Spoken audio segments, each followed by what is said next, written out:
হাসিনা দেশে আসবে তখনই যখন হাসিনার জন্য ফাঁসির মঞ্চ তৈরি হবে। আপা ফেরত আসবে আর আওয়ামী লীগকে উদ্ধার করবে, সেই স্বপ্ন ভুলে যান। জুলাই পরবর্তী বাংলাদেশে জুলাইয়ে যারা হত্যাকাণ্ড ঘটিয়েছিল, যারা বাংলাদেশের জনগণের উপর অস্ত্র চালিয়েছিল, সেই নিষিদ্ধ সংগঠন আওয়ামী লীগ, স্বেচ্ছাসেবক লীগ, ছাত্রলীগ সহ আওয়ামী পৃষ্ঠপোষক কোনো সংগঠন বিচারের আগে, হাসিনা কামালের ফাঁসির আগে বাংলাদেশে রাজনীতি করার কোনো অধিকার রাখে না।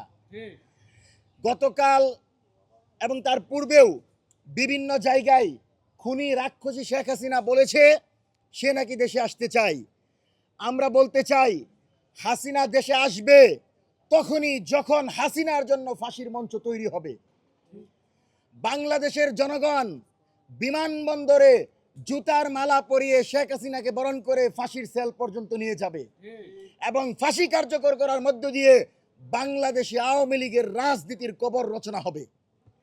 সুতরাং হাসিনা আপা ফেরত আসবে আর আওয়ামী লীগকে উদ্ধার করবে, সেই স্বপ্ন ভুলে যান।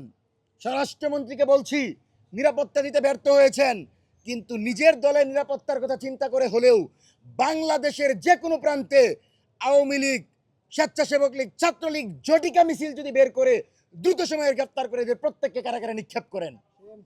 আওয়ামী লীগের কোনো রাজনীতি করার অধিকার থাকতে পারে না। যারা হত্যাকাণ্ড ঘটিয়েছিল, যারা ৭১ হত্যাকাণ্ড ঘটিয়েছিল, তাদের যেমন বিচারের মাধ্যমে বাংলাদেশ থেকে নিশ্চিহ্ন করা হয়েছে, ঠিক একইভাবে ২৪শে ছাত্র জনতার গণঅভ্যুত্থানের সময় যারা নিজেদের হাতে অস্ত্র তুলে বাংলাদেশের জনগণের বিপরীতে রায় দিয়েছে, বাংলাদেশের জনগণকে গুলি করেছে, হত্যা করেছে, তাদেরকে কোনোভাবে বাংলাদেশের রাজনীতিতে সক্রিয় করা যাবে না, যাবে না, যাবে না।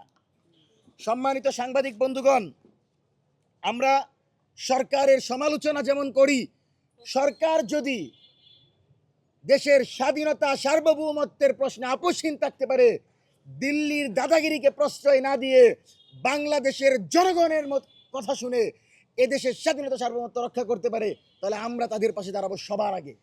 সীমান্তে আমরা সরকারের ভূমিকাকে ইতিবাচকভাবে দেখছি।